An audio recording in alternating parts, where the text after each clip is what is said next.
Bonjour, je vous rassure, on ne va pas danser. Merci pour la musique. Donc on est ici pour vous interpeller et pour vous faire découvrir des projets innovants qui nous tiennent à cœur. On est ici pour faire un Spark Show et normalement ça change un petit peu des formats traditionnels de conférences. On espère que ça vous plaira. Quelques mots d'abord pour vous expliquer qui nous sommes. Donc Spark News. Chez Spark News, on a une passion, ce sont toutes les solutions innovantes à travers le monde qui ont un impact positif sur la planète, les gens, la société dans laquelle on vit. Aujourd'hui, on se concentre sur le climat puisqu'on est dans le cadre de la COP21 et on est venu vous présenter des solutions pour le climat. Donc on a 3 métiers, on source des solutions à travers le monde, on les partage avec les médias et on accélère ces solutions en les faisant rencontrer des entreprises traditionnelles qui peuvent les aider à se développer. En termes de sourcing, donc Morgane est en train de parler avec le monsieur de la régie. On a une base de 2500 innovations, ça fait 3 ans qu'on fait ça, ou 4 ans. 3 ans, 4 ans. Ces 2500 innovations, elles sont catégorisées en différentes thématiques, donc le climat, l'éducation, la santé. Et on essaye vraiment d'être toujours en contact avec eux pour savoir ce qu'ils deviennent, de quoi ils ont besoin, quels sont leurs prochains enjeux. Et effectivement, pour les trouver, on a une équipe dédicacée, que je remercie parce qu'elle fait un super boulot. On a également tout un réseau d'innovation sociale avec qui on travaille. Et on a surtout nos amis médias qui nous aident à faire des appels à projets dans les 4 coins de la planète. Donc je vais passer sur la slide des médias. Et effectivement, chez Spark News, on a des gros programmes médias dont Solutions & Co fait partie, qui réunissent en fait des grands quotidiens des 4 coins de la planète. Donc on travaille avec 70 partenaires médias. Essentiellement aujourd'hui des médias papier, mais qui ont aussi une activité sur le web et plus tard des radios, des télés. On organise donc un événement qui s'appelle l'Impact Journalism Day, qui a lieu en juin et qui réunit 50 journaux des 4 coins de la planète, un par pays, à une exclusivité. Et là, plus précisément sur le climat, on a monté Solutions & Co, qui a eu lieu le 18 novembre avec la presse économique. Et donc sur la dernière partie, on essaye de connecter toutes ces petites pépites avec les entreprises traditionnelles. Il y a une récente enquête menée par KPMG qui émet le baromètre de l'innovation sociale, qui disait que 90% des entrepreneurs sociaux avaient besoin de rencontrer, déclaraient avoir besoin de rencontrer justement des entreprises traditionnelles pour les aider à développer leur business. Donc c'est aussi ce qu'on essaye de faire. Donc ce n'est pas forcément donner de l'argent, c'est aussi créer des liens commerciaux, c'est aussi faire du mécénat de compétences, donc les aider à se développer en leur fournissant, en tout cas en travaillant avec leurs experts. Donc on a des petites histoires sympas à raconter, on travaille avec différentes entreprises et on essaye à chaque fois de comprendre et l'enjeu de l'entreprise, on va dire traditionnelle, et aussi les besoins et les enjeux de notre pépite d'innovation sociale. Et on lance d'ailleurs un club à la rentrée qui s'appellera le Club de l'innovation positive, qui réunira justement tous ces gens-là. Je vais laisser la parole à Clémentine qui va vous parler de Solutions & Co, qui est plus précisément le sujet pour lequel on se voit aujourd'hui. Merci à vous. Merci Sandra. Donc Solutions & Co, effectivement, c'est la deuxième opération d'Impact Journalism lancée par Spark News, en partenariat en fait avec une vingtaine de grands journaux économiques dans le monde, dont Les Échos, dont vous avez l'exemplaire aujourd'hui, même s'il a été publié le 18 novembre dernier. Et en fait, ces grands journaux économiques ont publié ensemble 50 solutions innovantes pour le climat, des solutions business pour le climat. Donc c'est des entrepreneurs qui mettent vraiment toute leur énergie pour le climat. Et on est ravis du coup, dans le cadre de Solutions & Co, d'être sur ce salon aujourd'hui pour vous présenter un certain nombre de ces projets de Solutions & Co et d'autres aussi qui n'ont pas forcément été médiatisés. Et donc on a travaillé effectivement avec tous ces grands médias que vous voyez là, que ce soit l'Économiste du Maroc, dont nous avons la rédactrice en chef avec nous aujourd'hui, Les Échos en France, Handelsblatt en Allemagne, African Business, Valor Económico au Brésil. Voilà, ils sont 20 à nous avoir rejoints pour cette première édition. Le FT aussi également. Et donc on a touché 5 millions de lecteurs, tous des décideurs économiques qui ont pu être inspirés par ces entrepreneurs pour le climat. Et maintenant, je vais appeler sur scène, pardon, j'ai eu un trou de mémoire, ça s'est un tout petit peu vu, on a passé une longue semaine. Je vais faire monter sur scène François Badoil, qui est en fait, vu qu'on parle d'innovation, il est le responsable du fonds d'innovation porté par le groupe Total. Et il va venir nous raconter un petit peu quelle est la vision d'un grand groupe corporate pétrolier pour trouver des nouvelles pépites dans le domaine de l'énergie. François, à toi.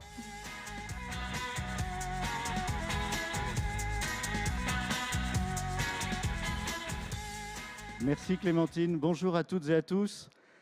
Total Energy Ventures, c'est effectivement le fonds d'investissement de Total dans l'énergie et avec l'idée d'une énergie qui est en train de se transformer en profondeur, une énergie qui est face à une révolution qui nous permet d'imaginer de nouvelles formes, non seulement de produire de l'énergie, et essentiellement à base renouvelable, mais aussi de nouvelles formes pour la transformer, pour la consommer et pour être capable de l'économiser aussi. Donc on essaye d'être présent sur tout le spectre de ce qui peut être source ou moyen d'utiliser l'énergie. Et on a un fonds qui est aujourd'hui avec une vingtaine de lignes. On a investi depuis 2008 150 millions de dollars un peu partout dans le monde, là où il y a de l'innovation. Et moi, je suis ravi d'être là aujourd'hui parce que pour nous, c'est d'être ouvert sur le monde, c'est essayer de comprendre ce qui se passe, d'avoir vraiment les yeux grands ouverts avec des startups qui sont agiles, qui ont des idées et avec lesquelles on a envie de pouvoir faire un bout de chemin ensemble. Et on essaye de le faire en toute simplicité, en sachant que ce n'est pas vraiment toujours simple parce qu'il y a des vallées de la mort, comme on dit, dans ce monde, c'est-à-dire qu'il faut réussir à passer l'industrialisation, la commercialisation, mais on essaye de le faire ensemble en étant un acteur parmi d'autres pour accompagner les startups dans leurs projets. Voilà, donc je suis ravi d'être là et d'écouter avec vous, puis je suis à votre disposition pour celles et ceux qui voudraient en savoir un peu plus sur Total Energy Ventures et ce que fait Total. Merci. Merci François. Donc je laisse la parole à nos super animatrices de choc, Mélie et Camille.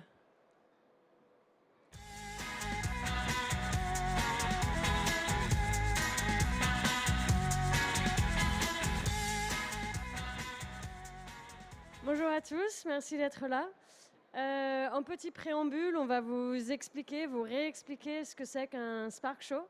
Et pour vous prévenir aussi que certains des porteurs de projets n'étant pas français, car ils viennent du monde entier, ni donc francophones, il y aura aussi des petites parties de ce Spark Show qui seront en anglais. Merci Mélie. Donc le Spark Show, je vais vous donner un petit peu les règles du jeu pour que tout le monde comprenne bien ce que c'est. Donc le Spark Show, c'est un concept innovant qui a été inventé donc, par Christian de Boisredon, le fondateur de Spark News. Et en fait, le constat de départ, c'était que les conférences sont souvent pas très, comment dire, pimpantes, oui, comme tu dis. Et donc, on avait besoin de dynamiser un peu le format de ces conférences pour pouvoir en fait valoriser les porteurs de projets et les entrepreneurs qui agissent donc pour un monde meilleur, comme on dit. Et donc aujourd'hui, ce soir, on a la chance d'avoir 7 porteurs de projets, comme tu l'as dit, Mélie, qui vont venir pitcher. Donc chaque porteur de projet dispose de 3 minutes pour convaincre une audience de journalistes qui va se tenir derrière ces buzzers. Donc Mélie, est-ce que tu peux nous en dire un petit peu plus sur le concept du buzz, s'il te plaît ? Alors nous avons invité nos amis journalistes, rédacteurs en chef à venir écouter ces pitchs 3 minutes sur des projets qui concrètement agissent déjà pour résoudre des problèmes climatiques. Les journalistes, qu'est-ce qui nous intéresse ? Ce qui nous intéresse, c'est de savoir comment réfléchit un journaliste. C'est ça qu'on ne comprend pas toujours, nous, le public. Et du coup, on invite ces journalistes à venir buzzer quand un projet les intéresse, les interpelle, leur donne envie de produire du contenu au sujet de ce projet. Et donc, les journalistes sont libres de buzzer au moment qu'ils veulent, pendant le pitch du porteur de projet.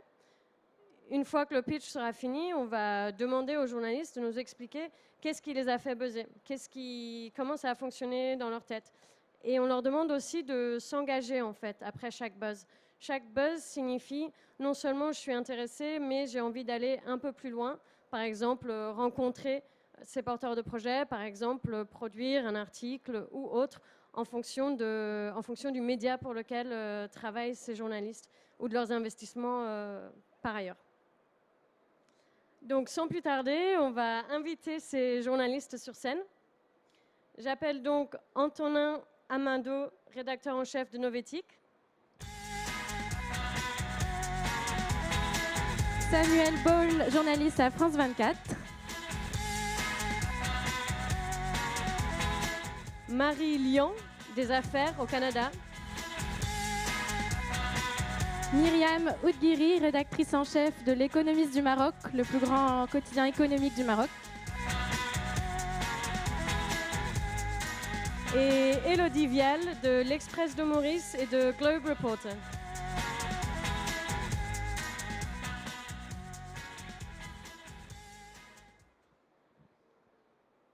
Bonjour à tous. Est-ce que, avant de commencer, vous pouvez tous vérifier que votre buzzer fonctionne? C'est très... Ok, on va dire que oui. C'est bon? Super. Ok. Donc, le premier projet qui va venir pitcher devant vous aujourd'hui,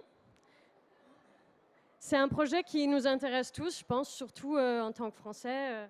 On a des intérêts qui sont bien ciblés, le vin, le fromage, la bouffe, tout ça. Donc, j'appelle tout de suite Arnaud de la Fouchardière pour Viti Rover.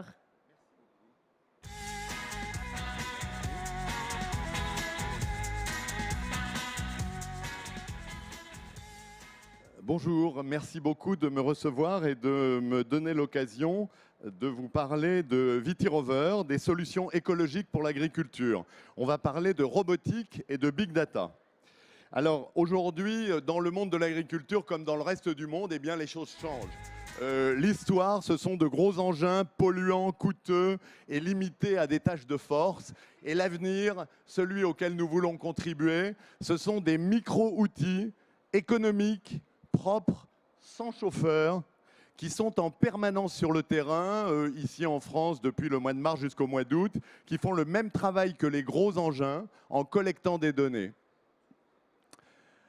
L'innovation, c'est un tracteur robot auquel on attelle, on connecte des outils. Ce tracteur est structuré autour d'un panneau solaire qui lui permet de connecter 100% de l'énergie dont il va avoir besoin depuis le mois de mars jusqu'au mois d'août pour travailler en toute autonomie dans sa parcelle. Un récepteur GPS qui va lui permettre de reconnaître l'espace de la parcelle dans laquelle il a à travailler et puis de la communication. C'est un engin qui est très simple à mettre en œuvre puisque ça se fait au travers d'applications smartphone. En 2 clics, on lance l'engin au travail. Il y a beaucoup d'hectares qui sont concernés dans le monde, des millions. Le premier outil, ce sont des tondeuses qui permettent d'entretenir l'herbe à un certain niveau. Est-ce que vous savez qu'il y a 7 millions d'hectares de vignes dans le monde et que la gestion de l'herbe pour ces 7 millions d'hectares se fait avec du désherbage chimique? Autant dire que Viti Rover va faire disparaître toutes ces cochonneries autant que faire se peut. Donc les fermes photovoltaïques sont aussi dans notre scope, de la même manière que l'arboriculture, avec d'énormes enjeux. Compte tenu de ces très grands enjeux, nous avons monté un partenariat avec une société allemande qui s'appelle Clemens Technologies, qui est leader mondial dans sa catégorie et qui nous propose de nous distribuer et de s'occuper de notre service après-vente dans 30 pays au travers de 200 points de vente. Et notre industrialisation est sous-traitée à un Français qui s'appelle Assisprod, chacun son métier, et qui nous assure des machines parfaites. Ensuite, on connecte un deuxième outil sur ce tracteur, ce sont des capteurs. Donc le robot est muni de capteurs qui vont faire des relevés de data qualitatives, quantitatives, et on envoie tout ça automatiquement à un ERP Vigne qui va traiter les datas et les mettre à la disposition des viticulteurs sous la forme d'un outil d'aide à la décision. On propose un certain nombre de packages, de comptage de population d'insectes, de prévision de rendement, de cartographie météo, de cartographie pied par pied des parcelles, de vigueur relative, etc. Tout ceci se fait avec une équipe formidable et enthousiasmée par les grands enjeux que nous adressons, et nous sommes heureux dans cet esprit-là d'être ici aujourd'hui. Merci de votre attention.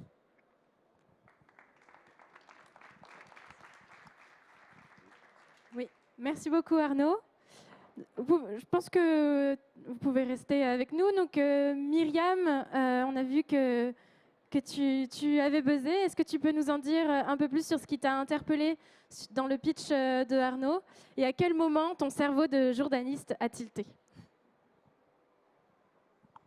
Enfin, mon cerveau de journaliste, je crois qu'il fonctionne normalement. Mais en fait, moi, j'avais repéré cette technologie quand je préparais le supplément sur Solutions & Co. Et le Maroc est un pays agricole.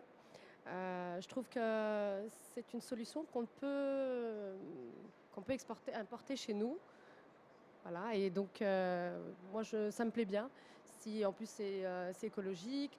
Le Maroc est un pays de soleil, donc c'est des plaques solaires. Donc voilà.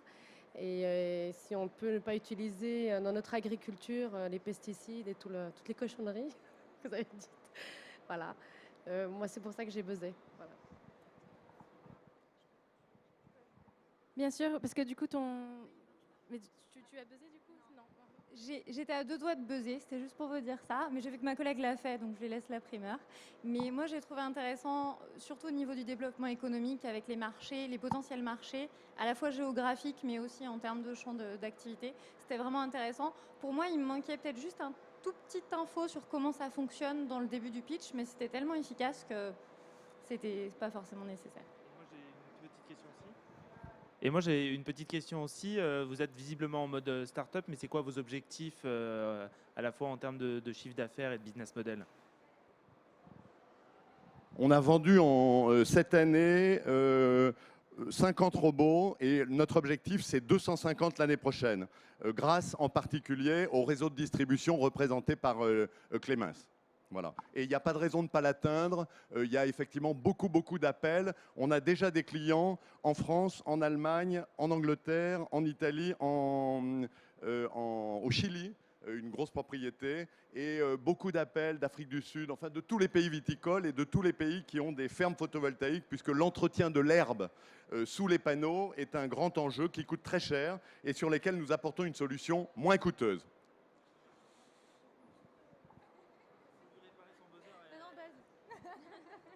Mais on peut l'utiliser pour d'autres cultures que la vigne. Justement, c'est ça. Est-ce que ça fonctionne? Pardon. La vigne, ce sont les terrains les plus chaotiques, les plus compliqués. Hein, et puis, il y a des obstacles tous les 8 secondes, en gros. Nous, c'est comme ça qu'on calcule. Les pieds de vigne, les piquets, etc. Donc, c'est très difficile à adresser. Quand on est capable de travailler dans la vigne, ce qui est le cas aujourd'hui avec des très beaux clients d'ores et déjà, alors on peut dérouler dans des tas d'autres choses avant les grandes cultures, mais on y viendra. Bien entendu, on y viendra.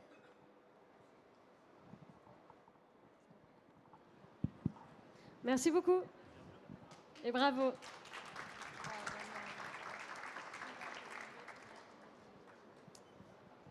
Juste une petite précision, je t'entendais Marie dire que Myriam m'avait buzzé, mais vous êtes tous libres de buzzer, hein. C'est pas parce qu'il y a un journaliste qui buzz qu'on peut plus buzzer après. Ok, donc je pense que c'est le moment d'appeler le deuxième projet à nous rejoindre, et il s'agit de Gilles Gallo de Sonited.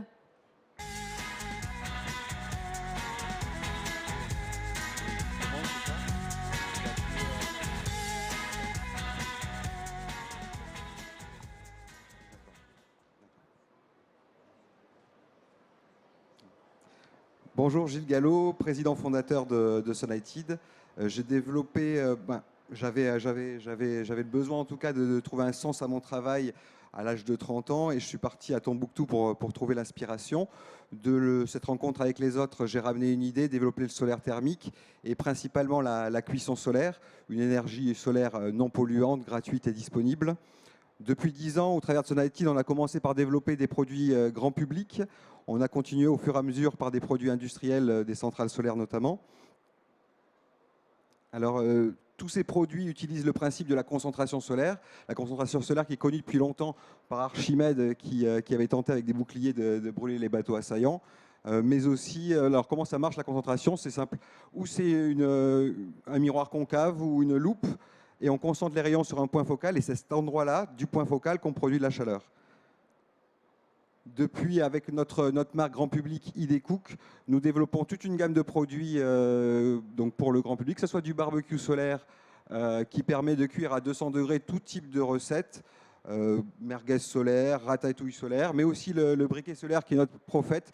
Vous trouverez des briquets solaires à la sortie. Un prophète de l'énergie solaire parce qu'il est tout petit, mais il permet de faire la preuve que le solaire, ça marche. En 3 secondes, vous allumez papier, charbon, tabac ou encens, ce que vous voulez. Notre miroir qu'on a spécialement développé, qui est un miroir souple, nous le commercialisons principalement auprès des ONG qui font l'autoconstruction de fours solaires en Afrique. De ces développements, pour le grand public, on s'est intéressé au marché industriel qui est effectivement beaucoup plus gros. Il faut savoir qu'il y a 60% de l'énergie consommée dans l'industrie qui est de l'énergie thermique, comparé à l'électrique qui ne représente que 40% dans l'industrie. Donc c'est un gros marché. Sonaitide Technologies, qui est notre branche industrielle, a en partenariat avec le CEA INES, développe depuis 3 ans une solution qui permet de produire la chaleur entre 100 et 300 degrés. Les miroirs renvoient le rayon sur un tube caloporteur dans lequel circule un fluide et on le monte comme ça à 100-300 degrés. C'est injecté dans le process chez l'industriel, que ce soit de l'agroalimentaire, du textile, de la briqueterie, des mines, du pétrole, qui ont besoin de chaleur dans ces gammes de température. Notre technologie permet dès à présent d'être concurrentielle aux énergies fossiles, fuel, charbon, gaz, avec un prix du mégawattheure thermique de 25 €. Cette technologie a été primée en novembre par la Commission européenne et nous participons à des appels d'offres internationaux prestigieux avec l'Irizen au Maroc et la DOI, Département of Energy aux États-Unis, sur l'extraction de pétrole. Et maintenant, vous pouvez découvrir toutes nos solutions briquet, barbecue, centrale sur un site de démonstration parce qu'il faut souvent la preuve, les gens ont un doute. Il y a une centaine de vidéos sur tous ces produits-là. Et voilà, moi, les énergies solaires, j'y crois. J'espère que j'ai réussi un peu à vous convaincre, en tout cas, de ma passion et à vous démontrer que c'est une énergie d'aujourd'hui pour une solution pour le climat. Vous pouvez acheter des briquets solaires et vous-même devenir un prophète de l'énergie solaire, des barbecues et découvrir le goût du soleil. Et si vous êtes investisseur ou vous possédez une usine, écrivez-moi mon adresse mail, quoi. Merci. Merci beaucoup.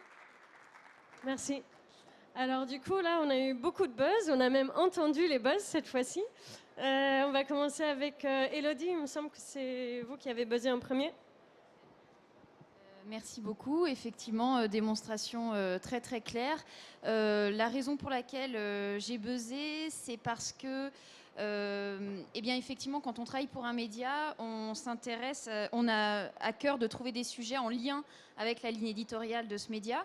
Donc moi, là, je travaille, j'ai plusieurs médias en tête. J'ai notamment donc un média à Maurice. Et à Maurice, à l'île Maurice, on a beaucoup de soleil. La nécessité de trouver aussi des énergies renouvelables, c'est encore peu développé. Et je me dis que ça pourrait être une idée qui pourrait leur plaire.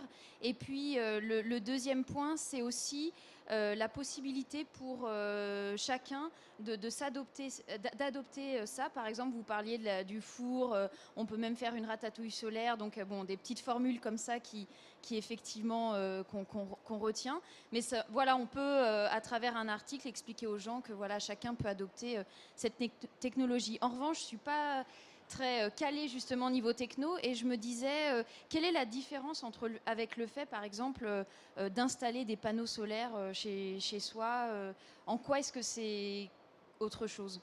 Il y a deux technologies dans le solaire, vous avez le photovoltaïque et là certainement les panneaux solaires photovoltaïques qui produisent de l'électricité, et il y a la technologie thermique dans le solaire qui est là que pour produire de la chaleur, qui peut être comme des centrales Nour au Maroc, être transformée en électricité. Mais à la base, on produit de la chaleur par les concentrations de rayons. Le panneau photovoltaïque, c'est une cellule en silicium sur laquelle va tomber le rayon et va le transformer via des électrons en électricité. Et nous, on prend le rayon, c'est l'infrarouge qu'on utilise et on le capte soit sur une cigarette quand il s'agit d'un briquet, soit sur une marmite et on transfère la chaleur à cet endroit-là, ou alors sur un tube caloporteur pour les centrales solaires, quoi. Mais c'est les deux principes. Mais le solaire photovoltaïque est beaucoup plus connu, quoi. D'accord, merci beaucoup. Pardon, je vais juste profiter du micro une seconde pour demander si on peut avoir un nouveau casque ici pour Sam, parce qu'il ne fonctionne pas le casque qu'on a actuellement. Et je repasse tout de suite le micro à Myriam. Moi, j'ai buzzé parce que vous êtes au Maroc, donc ça vous fait un point, c'est un bonus. Non, je plaisante. Je trouvais que la technique était vraiment très intéressante. Et c'est vrai que, bon, vous connaissez, je suppose, au Maroc, l'ensoleillement extraordinaire que nous avons, surtout dans le sud. Et comme dit ma collègue, faire des petites choses aussi intéressantes avec une technique propre, ouais, moi, je donne ma voix. Voilà. Merci. Et du coup, Antonin ? Alors, puisqu'on s'intéresse un petit peu au cerveau des journalistes, il y a quelque chose qui est très important pour un journaliste, c'est d'avoir une bonne accroche. Alors que ce soit en radio, en télé ou sur le web ou en presse écrite. Et donc, commencer un papier avec une merguez solaire, déjà, c'est une punchline qui marche très très bien. Donc, rien que pour ça, j'aurais pu buzzer. Non, en fait, ce qui m'a réellement fait buzzer, si on parle un tout petit peu plus sérieusement, c'est les solutions, notamment pour des industriels. Et du coup, je voulais savoir, en termes de capacité, justement, qu'est-ce que vous faites, quel est on va dire, l'étendue de votre activité pour le secteur industriel ? Sur cette activité-là, nous sommes en développement et en conception toujours, en recherche et développement dans une phase. On devrait atteindre la commercialisation dans 1 an et demi, 2 ans. Nous faisons avec l'IRISEN au Maroc et avec la DOI aux États-Unis des démonstrateurs d'une capacité de 200 kW. 200 kW, à peu près 500 mètres carrés de captation. Nos modules, c'est 4 mètres carrés de large qui concentrent sur un tube caloporteur. Après, le marché, c'est de l'industrie où là, ça sera des tailles de 1 MW, 2000 mètres carrés environ de captation. Jusque pour le pétrole, on peut aller, la dernière centrale qui s'est signée à Oman fait 1 gigawatt, donc une centrale nucléaire qui permet en tout cas d'alimenter. Fessenheim, c'est à peu près 1,6 gigawatts, donc pour donner une. Oui, voilà, la taille varie en fonction du nombre de modules qu'on va aligner, quoi. On peut tout fournir, mais ça dépend aussi de la place disponible au sol, qui est une des contraintes forcément du. Et de l'ensoleillement, j'imagine. Oui. Merci beaucoup. Merci et bravo.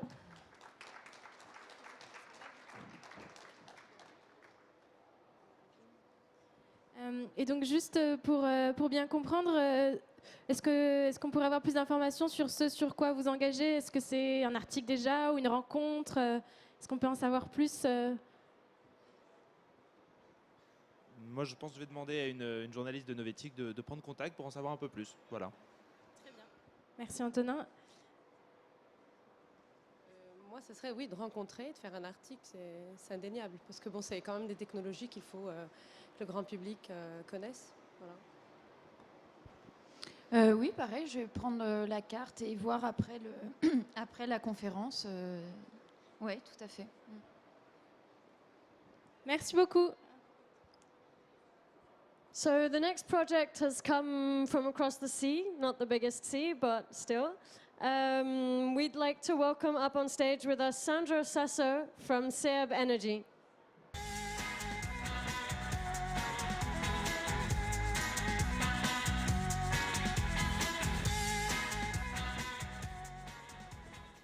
Bonjour, alors, je suis francophone, mais je vais quand même faire la présentation en anglais. Alors, excusez-moi, parce que je sais que je suis en France, mais pour moi, je tiens à une compagnie anglaise et de ce fait, je le fais en anglais.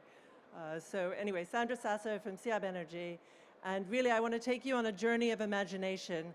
I want you to imagine a world where we can use waste as the source of power rather than diesel, rather than nuclear in the case of France, and take the waste that exists around the world and convert them into usable energy on site where it's produced. So imagine a world where none of these, the sewage waste, the animal manures, and the food waste are not moved.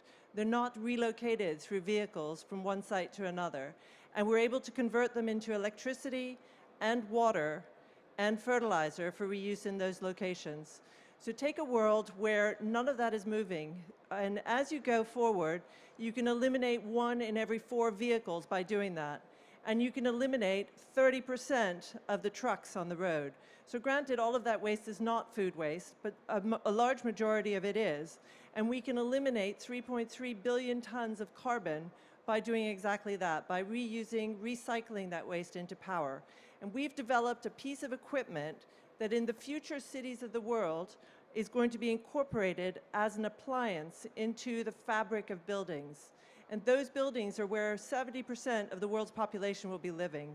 So take the world's population now, move them into the future cities, eliminate the carbon footprint of their waste, and you made a major impact on carbon. For every 1,000 tons of food waste, you will offset 400 tons of carbon by not moving it, by recycling it into electricity. You can then expand that into the global population that doesn't have electricity. 600 million people in Africa alone have no access to electricity. Take that, incorporate it with our units being microgrids, you create a clean source of energy from waste that is readily available to them. Take that and eliminate it so that they're not coming online with CO2 producing technologies that are diesel-based, and expand it to the island nations that are all diesel-based economies. You have diesel-based economies around the world that are using diesel to produce fresh water. We can use waste to produce fresh water. We can take water out of the waste that is currently being moved around the world. We do it in a patented, containerized, manufactured solution. We call it a muckbuster or a flexibuster. We produce these currently in the UK, but we are set up to localize the production around the world. They're shipping containers. They're movable, they're stackable, they're financeable, so you can lease them, you can rent them, you can buy them. And they are maintainable by local plumbers, electricians, and gas technologists. They are low-tech, but easy. All we've done is take existing technology, put it into a box, and patent the footprint. A little bit like mainframe computers, where if you could have patented the laptop, that would have been a very, very good patent to have. We've patented the form factor of the actual technology. It's anaerobic digestion in a box, it's power in a box. We'd like to bring it around the world. If you're able to help us do that, that would be fantastic, either through distribution, through localized production partners, through access to future funding to deploy them ourselves. Thank you very much. Thank you very much, Sandra. It was an interesting presentation. So Sam, I've seen you buzz first. So could you tell us a bit more why? Thanks.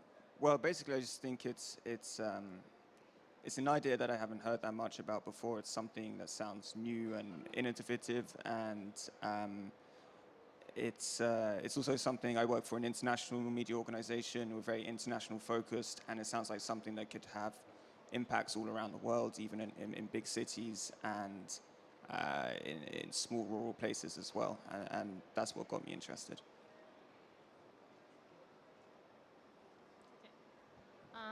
That was in fact the same criteria for me. It was the international aspect because I work for Canadian media, and yeah, I mean the garbage, the use of the garbage and stuff to eat and to have new energies. I think it's a very good idea, and it's a very, very important challenge for Canada too. We have two Canadian partners, so Newfoundland, and we're working with one in Toronto. So that could definitely interest us, I think.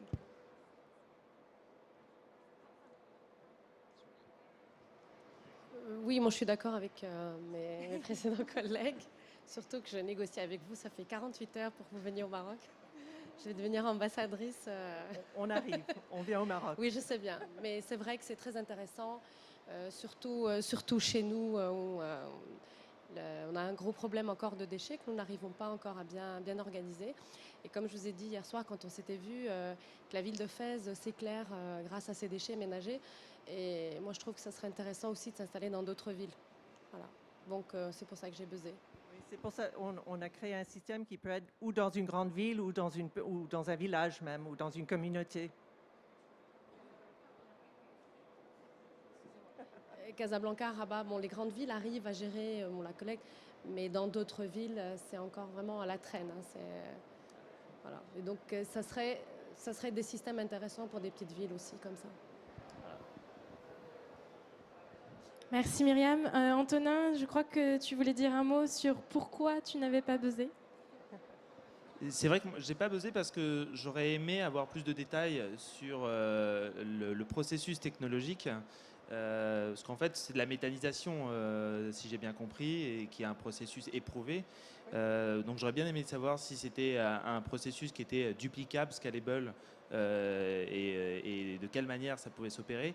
Et puis en plus, je pense que le diable se nichant dans les détails, je me méfie toujours des chiffres qu'on avance en disant que ça pourrait éviter telle et telle émission de CO2. Voilà. En fait, les calculs sont extrêmement difficiles à faire. Et je pense que c'est des chiffres sur lesquels il faut rester extrêmement prudent. Ça ne veut pas dire que votre solution n'est pas la bonne, voilà, mais c'est la raison pour laquelle, en tout cas, moi, je n'ai pas buzzé. Le chiffre a été vérifié par 2 compagnies d'ingénieurs et a été accepté par le gouvernement de Londres pour l'argent, for emissions offsets.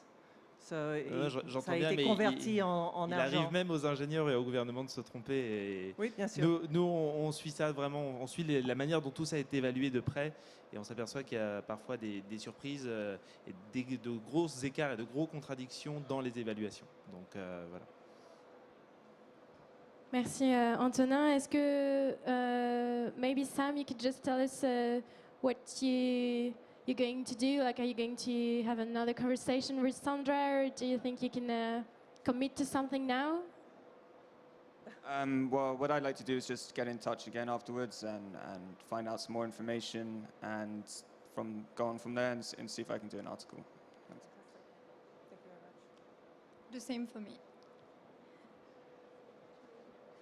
Oui, la même chose. Moi, je voudrais un contact un peu plus prolongé pour faire un papier. Voilà.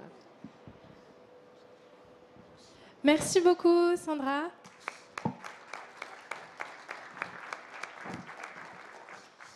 Et maintenant, je vais demander à Sébastien Ackermann de Cogénère de nous rejoindre sur scène.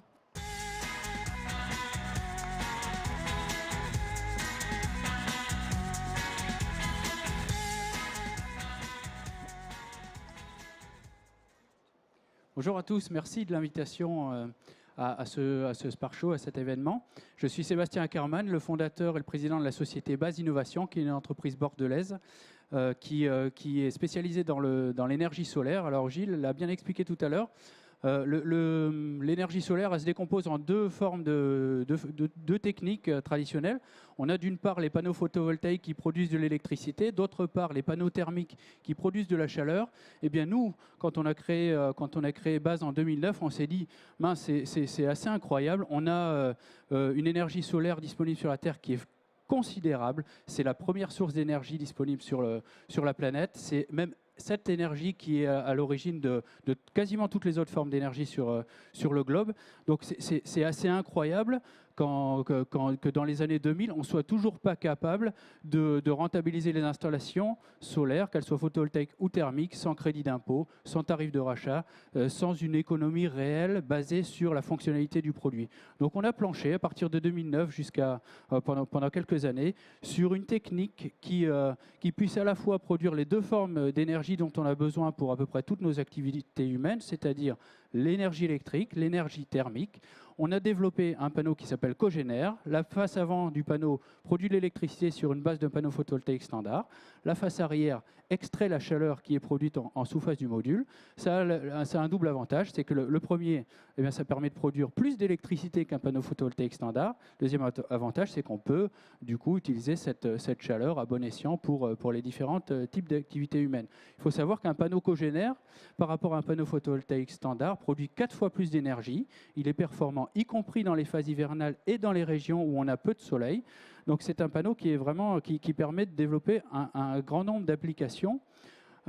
Cogénère, enfin Base Innovation, l'entreprise qui a développé et qui industrialise Cogénère, c'est une entreprise bordelaise. On est une quinzaine de personnes aujourd'hui. Nous sommes un industriel français, c'est-à-dire que notre panneau est assemblé en France avec des composants qui sont tous français. L'ensemble des composants vient vraiment de sous-traitants d'entreprises partenaires françaises et on y tient. Donc nous détenons la propriété intellectuelle de cette innovation.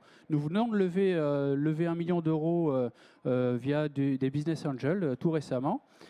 pour développer commercialement Cogénère, aller à l'international et continuer nos ventes. Nous avons à peu près une trentaine de réalisations jusqu'à présent dans différentes applications. Nous sommes une entreprise qui est très engagée dans la transition énergétique. On est vraiment, on essaye d'être au cœur des territoires, de trouver des applications qui rendent des services à un certain nombre de sujets.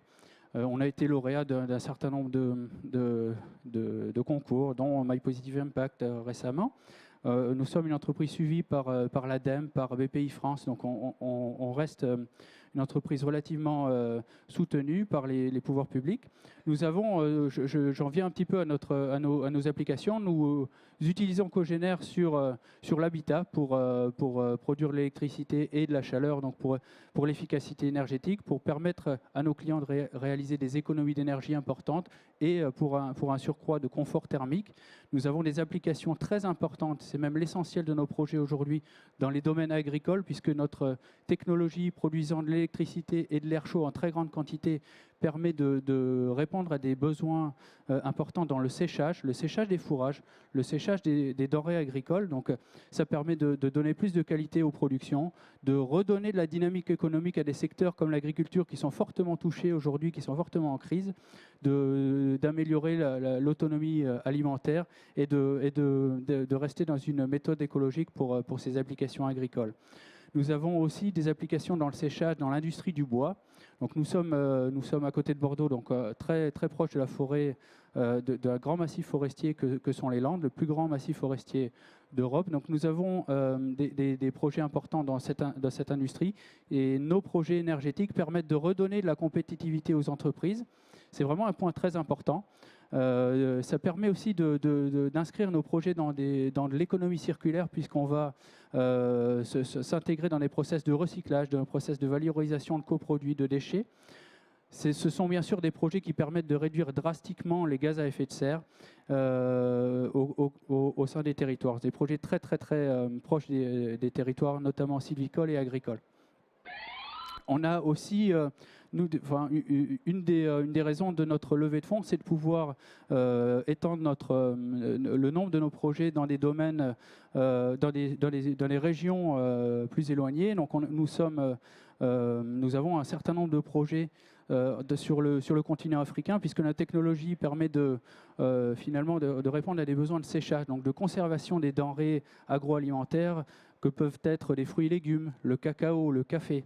Notre technologie a produit de l'électricité et de la chaleur. Ça permet du coup d'implémenter des infrastructures de séchage et donc de conservation, de valorisation des produits, comme le cacao par exemple, au cœur vraiment des exploitations agricoles, non pas dans les villages ou dans les villes, et donc de permettre à ces agriculteurs, ces cultivateurs, de valoriser mieux leur production et du coup de s'inscrire dans du long terme. Ça permet de vraiment d'avoir une production qui est mieux valorisée et de garantir un revenu régulier à ces cultivateurs, ce qui constitue finalement un projet de développement durable pour ces territoires. Donc nous avons des projets au Maroc, puisque notre nouveau directeur général va ce mois-ci passer une quinzaine de jours au Maroc pour développer du business là-bas. Et nous avons déjà un certain nombre de projets pour des pays comme le Sénégal, la Côte d'Ivoire, le Burkina Faso, le Togo, en Afrique, sur ces besoins de séchage dans le domaine de l'agroalimentaire. Merci beaucoup. Merci. Merci. Alors, des buzz relativement tardifs, ça a fait monter beaucoup le suspense, au moins en coulisses et sans doute sur scène. Je pense que c'est vous, Antonin, qui avez buzzé en premier. Pourquoi, comment? Alors, on est un jury, plus ou moins, donc il faut accrocher plus fort sur les prochaines présentations. Donc voilà. Non, moi, ce qui m'a intéressé, c'est le côté économie circulaire. Parce que l'économie circulaire, c'est une vraie solution pour réduire de manière assez drastique les émissions de gaz à effet de serre. notamment en évitant tout ce qui est transport, surtout quand on sait que les échanges internationaux et le secteur des transports en général n'est pas du tout concerné par l'accord, en tout cas le projet d'accord qui est en train d'être négocié dans la zone bleue à quelques centaines de mètres d'ici. Donc voilà, c'est la raison pour laquelle moi j'ai buzzé. Et on va se reparler tout à l'heure. Super, merci. Alors moi j'ai buzzé aussi, peut-être un peu tardivement, mais j'attendais de voir un peu quelles étaient les applications. Puis ce que je trouvais important, c'est qu'il peut y avoir beaucoup d'innovations, on ne peut pas toujours tout couvrir. Il y a aussi souvent du solaire, c'est tendance, même si ce n'est pas toujours facile à développer et que ça ne fonctionne pas toujours partout. Mais en tout cas, on voulait savoir pourquoi ce panneau-là en particulier et pas un autre, parce qu'on sait qu'il y a toujours des innovations technologiques et que... faut en parler, mais voilà, c'était pourquoi celui-là et pas un autre, et j'ai eu plus la réponse vers la fin quand on a compris un peu tous les paramètres que vous pouviez développer avec ça, le séchage que je connaissais pas personnellement avec des panneaux solaires, donc ça m'a permis de vouloir en savoir plus. Je m'engage à en discuter pour comprendre un peu comment ça marche et quelle est la différence avec les autres. Effectivement, je suis d'accord aussi avec mes collègues, j'ai buzzé un peu tard parce que je me suis dit ça ressemble à d'autres projets, ça ressemble à ce qu'on connaît, le photovoltaïque, etc. Et j'ai vu après ensuite les différentes applications, donc c'est ça qui m'a poussé à choisir aussi. Et je voulais savoir, bon on verra peut-être quand on fera l'article, combien ça coûte, est-ce que ça coûte cher, est-ce que c'est abordable, parce que c'est quand même des techniques aussi qui sont un peu compliquées. Donc voilà, c'est pour ça aussi que j'ai buzzé. Merci et bravo, c'est super.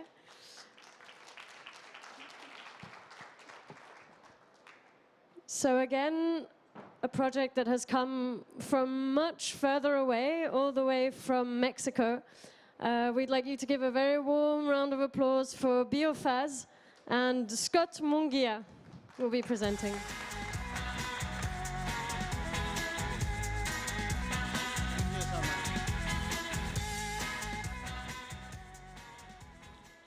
Well, thank you very much all for being here. It's a pleasure and an honor to be in this country presenting our company and our technology. That was the other one, okay. Yes, this is the right one. My company is named Biofaz, or Biofaz, as you say here in France. We are dedicated to the production of bioplastic, but we do this in a very different way. We are producing bioplastic from the avocado seed, from the avocado pit, that big round ball that you see in the middle of the fruit that you eat. So this is a patent technology that we have developed 3 years ago. So I'll say two big problems on the bioplastic industry. The first one is that more than 80% of the bioplastic industry uses food sources such as corn to produce bioplastic, and that is a very important thing. The second one is that all the bioplastics in the world are at least 40% more expensive than regular plastics, so that becomes a really big problem on this industry. We can solve both problems with our technology. We are using the avocado seed, which is an agro-industrial waste in Mexico, big industrial waste, to produce the bioplastic, so it becomes a lot more cheaper to produce this. And we don't need to use food sources, and it will be even cheaper than regular plastics. In Mexico, guacamole and avocado oil processor companies discard 300,000 tons of avocado seeds in Mexico. That is a lot of avocado seeds that comes from an industry, so it's easy to collect them. It is enough to replace 20% of the global bioplastic production. We have a patent, and in 2012, we founded our company. This is our product. We sell the bioplastics as resins, and our clients will buy this plastic resins to produce any plastic object. We use the same business model than common petroleum-based plastic, so we're basically replacing the common petroleum-based plastic resins. 10% less than petroleum-based plastics. On 2014, we made our first round of investment, and we have invested around a little bit more than $1 million to make our big bioplastic production plant. This will be fully operational on February of 2015. It was an investment of $1.6 million. Will produce 700 tons per month of bioplastic, and it will become the biggest bioplastic plant in Latin America. We think it's a great deal. Even Mexican President Peña Nieto offered to inaugurate our plant, so it's a good deal for us. And on 2015, we were recognized as the second most innovative technology on the bioplastic industry, which put us on the map. So that said, we really want to offer a real solution because we look to change the way we live. Thank you very much. Thank you very much, Scott. It was a very great presentation again. Thank you so much. For Thank coming you. here. It's a pleasure. Thank you for inviting me. Thank you. So it was a big success because everybody buzzed, and maybe more than one time. We're not sure if it was on purpose or not, but can you tell us why? Je vais le faire en français. I'm sorry. Do you speak French, Ado? I can understand a little. Okay, but I'll try. I will speak slowly because my English is not that good. Okay, sure. Tout ce qui peut être fait pour laisser les énergies fossiles dans le sol, et on sait qu'aujourd'hui il y a 80% des énergies fossiles, gaz, charbon et pétrole, qui doivent être laissées dans le sol pour tenir l'objectif des 2 degrés et le bienvenu. Et puis moi, ce que j'aime bien, c'est aussi le fait que vous soyez déjà... Thank you. Et ce que j'aime bien aussi, c'est que vous êtes déjà dans un process industriel. Vous êtes déjà en capacité de produire plusieurs centaines de tonnes par mois. Donc c'est une solution qui est concrète, réelle et efficace immédiatement. Donc je pense que c'est pour ça que j'ai buzzé. Et je vais demander à une de mes journalistes, qui cerise sur le gâteau est hispanophone, de venir faire une interview avec vous, qui sera publiée la semaine prochaine. Thank you very much for your Thank you. work. Thank you so much. Sam? Thanks. Well, like my colleague said, I think one interesting aspect is that it's already on an industrial scale and already has the potential to change, make a big impact in the world already. And just the fact of turning avocados into plastic is something that would, I think, sell a news article quite well. I just wanted to ask you, though, who is using bioplastics right now in the world, and what kind of products are they being used for? It depends on the technology, but I can say that, for example, on the United States, 12% of the plastics is now bioplastic or biodegradable. So companies like automotive companies, and maybe we are working very close to what is packaging, what is food, disposable cutlery and disposable products. On the agriculture, we even, thank you to Spark News, we made a very good deal with a European company that is making a mulching film, which is a film that you put on the soil for agriculture. So there are many applications for that, and the industry is growing at a rate of 60% per year. So it's nice. Thank you. Thank you so much for your work. I'm gonna be in French too. Yeah. Moi, j'ai buzzé parce que c'était très innovant, parce que ça pouvait permettre, comme mon premier collègue aussi, de réduire les énergies fossiles. Is it working? It's not. No, okay. So this was innovative, and you can reduce the gas emissions and like oil and use. And I just wanted to know more in discussing with you about the process of production, like how do you make it happen? And and why did you have this idea? Because it's not that, Not that common. Yeah. Logical. Thank you. Thank you. Moi, j'ai buzzé parce que je me suis dit, transformer des noyaux d'avocat en plastique, c'est vraiment de la magie. It's working. It's working. Oui, une magie qui marche. Transformer des noyaux d'avocat en plastique, je trouvais ça très bien. Comme également, vous êtes aussi dans un processus industriel. Et voilà, moi, c'était ça le critère. Et d'ailleurs, dans le supplément, vous avez été en tête de liste des sujets que j'avais, enfin des histoires que j'avais découvertes moi-même quand j'ai travaillé avec Spark News.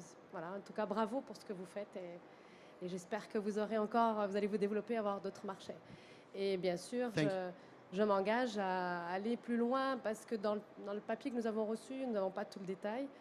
Et là, on va aller aussi plus loin avec vous pour expliquer comment vous avez démarré et tout ce que vous faites en ce moment. Voilà, merci. Okay. Thank you so much. Of course, I will offer you every detail of that. Thank you so much. Yes, I didn't push the button exactly, but I think that's a great initiative, very amazing, and congrats for that because this is a very relevant initiative. Maybe I have just a question regarding the. You use avocados for that, but do you need to cultivate much more? Do you mean do you know what I mean? You need to develop agriculture, and is it very respectful regarding environment and agriculture? Yeah, sure. Well, we're not using the avocado as a fruit. We're using the avocado seed, which is an industrial waste.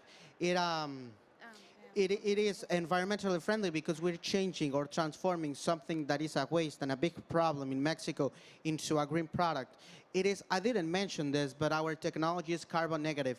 So if you sum up or add up all the carbon emissions or the energy required for this in comparison what they were doing with avocado seed, we come up with a plus in the carbon emissions. So that's one of the key goals of our technology. We're very committed to offering a real solution in the bioplastic industry, because right now all you can find is bioplastic from corn or bioplastic synthesized in a big chemical reactor. So we want nature to help us to be those reactors.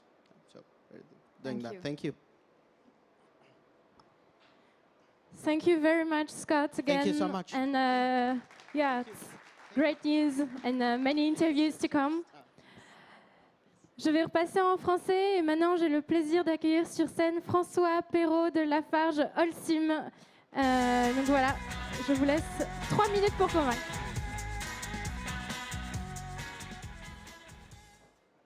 Bonjour à tous, je suis François Perrault en charge du logement abordable chez Lafarge Holcim. Je voudrais vous proposer un petit voyage qui est celui-ci. Si vous vous rendez au Malawi, il y a de très fortes chances pour que vous voyez dans les zones rurales ceci. Des montagnes et des collines sans aucun arbre dessus. Et si vous parlez aux populations qui vivent dans ces endroits-là, elles vous diront qu'il y a 20 ans, il y avait des arbres partout sur ces collines. La raison de ce changement, en l'espace d'une vingtaine d'années, c'est bien sûr l'urbanisation et c'est l'usage de ceci. La brique cuite, produite localement, en utilisant des arbres pour pouvoir produire ces briques. Si vous regardez en fait une maison, comme une maison assez classique que vous pouvez trouver au Malawi, comme celle que vous avez derrière, il faut à peu près 2 fois ce nombre d'arbres pour pouvoir brûler les briques dans les fours, comme vous voyez là devant, et ensuite transformer ces briques en maison. Si on imagine qu'en fait, sur la Terre, il y a à peu près 1 milliard de personnes, 1 milliard de maisons qui sont construites avec cette technique, c'est plus de 14 milliards d'arbres qui ont été utilisés à un moment ou à un autre pour pouvoir produire ces briques. Et dans le cas précis du Malawi, le gouvernement s'est tourné vers nous, cimentiers présents au Malawi, en nous disant « Est-ce que vous avez une façon de trouver une solution alternative à cette brique cuite ?» Une solution qui serait abordable pour la majorité des Malawiens, qui serait produite localement pour que ça quand même permette aux gens localement d'avoir du travail et également qui n'utilisent pas ce genre de four. Donc on a bâti un projet avec le centre de recherche basé en France et quelques mois plus tard, on a inventé ceci qui s'appelle Durabrick. Alors qu'est-ce que c'est que Durabrick ? Durabrick, c'est une nouvelle façon de produire des briques qui évite complètement la phase de cuisson des briques. C'est tout simple, vous prenez de la terre, n'importe quelle terre que vous trouvez sur le chantier, vous la mélangez avec du sable et du ciment, vous la compressez et vous obtenez après 15 jours ce type de briques. Le challenge auquel on a répondu, c'est qu'en fait, en fonction de chaque terre que vous utilisez, le dosage va être différent. Donc ce qu'on a inventé, c'est une façon en fait sur chantier de calculer le dosage de terre, de ciment et de sable pour pouvoir produire cette brique avec seulement 2 outils, votre main et votre téléphone portable, pour pouvoir arriver à avoir le dosage parfait. Cette brique, quand vous l'utilisez, c'est une brique qui, par rapport à ce qui existe, est 3 fois plus résistante et 20% moins chère, ce qui était un point important pour le gouvernement, que par mètre carré de mur, on arrive à avoir une réduction du coût. Et surtout, elle divise les émissions de CO2 par 10 par rapport aux autres technologies, dont la brique cuite, tout en étant produite par des personnes localement. Donc maintenant, voilà, vous voyez sur la photo qu'est-ce que ça donne quand on utilise ces briques.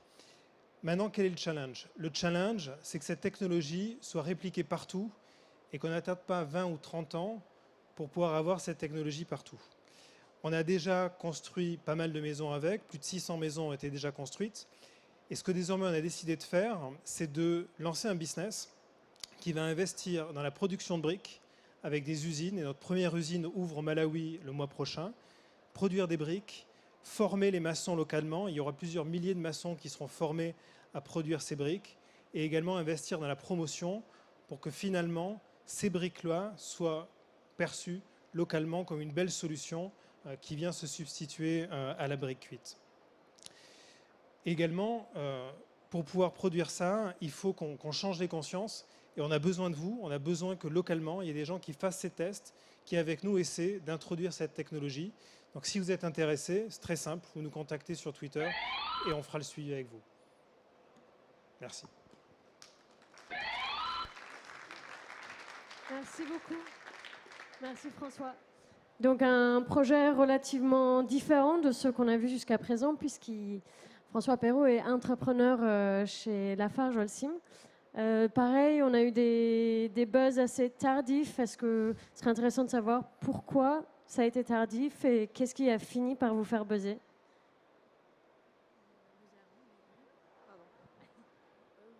Non, c'est pas que j'ai pas tardé, mais j'attendais de voir un peu l'explication.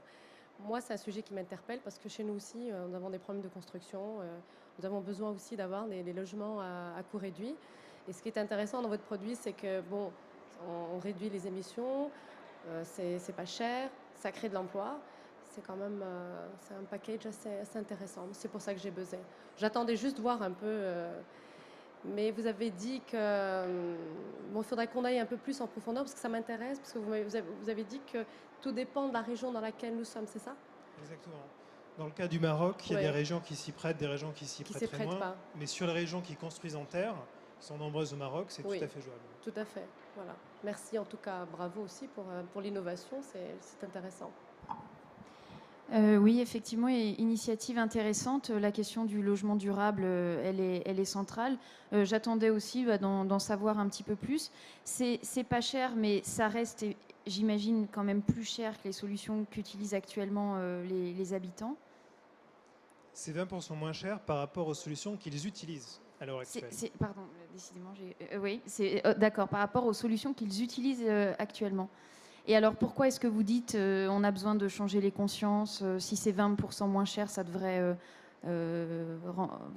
convaincre tout le monde.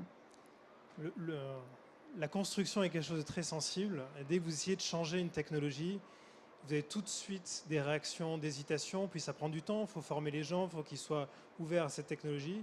Et il y a besoin de tester, besoin de voir et de montrer, et c'est ça qu'on essaie de faire en ce moment, et ça prend du temps. Et c'est ce qu'on essaie d'accélérer.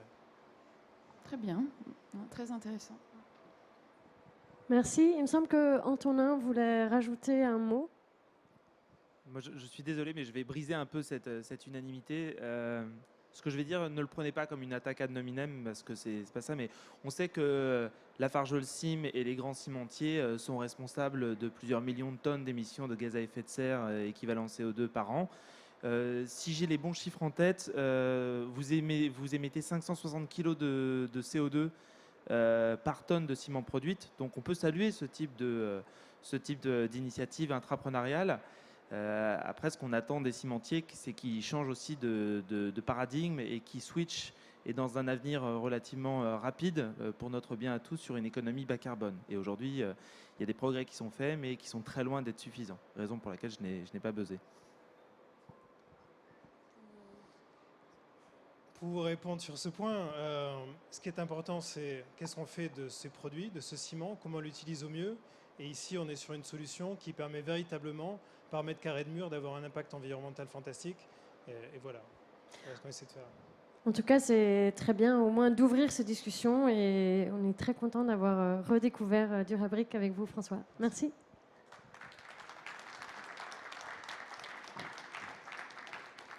And so our final project, also another project from across the ocean. I'd like you to welcome up from Colombia, Maria Franco, who's here to present EcoBikes.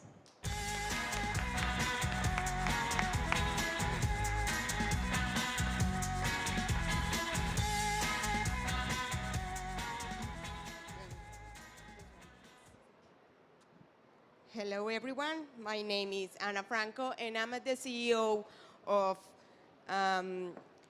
EB Products. We are a company in Colombia that we do all the solution of clean energy. We do solar energy. We also have the rain collects, and we have a unique product. It's called EcoBikes. That is bicycles who generates electricity to make gyms self-sustainable. We have one project in Medellin, in my city. There is this gyms who has the EcoBikes that make the electricity to automatically the illumination system of the park itself. We also have the users who ride the EcoBikes can charge the mobile devices and also transform calories in energy to benefit to the community. We have in these sustainable gyms 4 principal components. We have the EcoBikes, the bicycles who generate electricity. Also, we have the storage and energy control, where is the energy that the bikes generate, the power is transferred in batteries and is stored. We have also LED lights to illumination of the surrounding area. And also we have a panel solar that is hybridized system when there's no users flow or there's many raining days. The EcoBikes has a really nice design. It's patterned, has a robust body for the outdoor use. It's ergonomic design that is adaptable to children and adults. It has the interactive lights for the generator for the electricity. It's maintenance free, and he has the 30 years of life. I'm sorry. We seek with this project to bring this technology to the major cities of the world, approaching people to the clean energies. Also, we have to take this technology to the other communities who has no any service to electricity, to quality life. I want to thank to Spark News for giving me the chance to share with you EcoBikes. That's my project. That's my way to change the world. Thank you. Thank you very much, Ana Maria, and congratulations. So now I'm going to ask why you both buzz.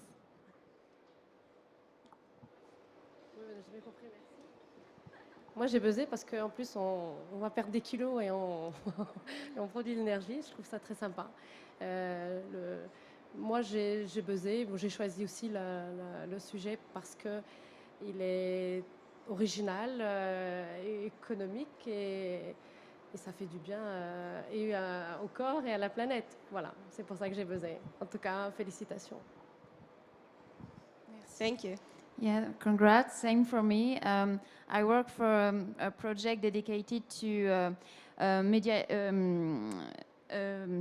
website dedicated to children.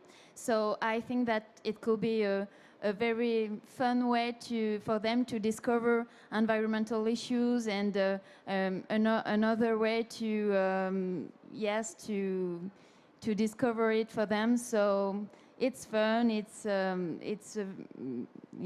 very interesting for journalists. So yes, I buzz. Thank you. We think this is the way that we can change the mental generation for the next generation. You know, to discover new ways to keep clean our planet, and you know there's definitely different ways to generate electricity. So that's the principal thing. Just to say that I wanted to buzz, I was just asking myself how many energy did you product with one bike or with a group of bikes, because it's a great idea, but what it's one bike can produce like energy enough to light like 60 bulbs of lamps. 60 at the same time in 1 hour. For 1 1 hour. 1 hour pedaling. 60 lights? Yes, 60 lights, yeah. Okay. So that could be interesting. Okay. Merci beaucoup. Thank you very much. Thank you very much, Anna Maria, for coming here. It was a long trip, I know, so thanks again. Thank you, everyone. It was the last project. So I would like to warmly thank you for your attention. Merci beaucoup à tous. Et puis, à bientôt pour un autre Spark Show. Merci.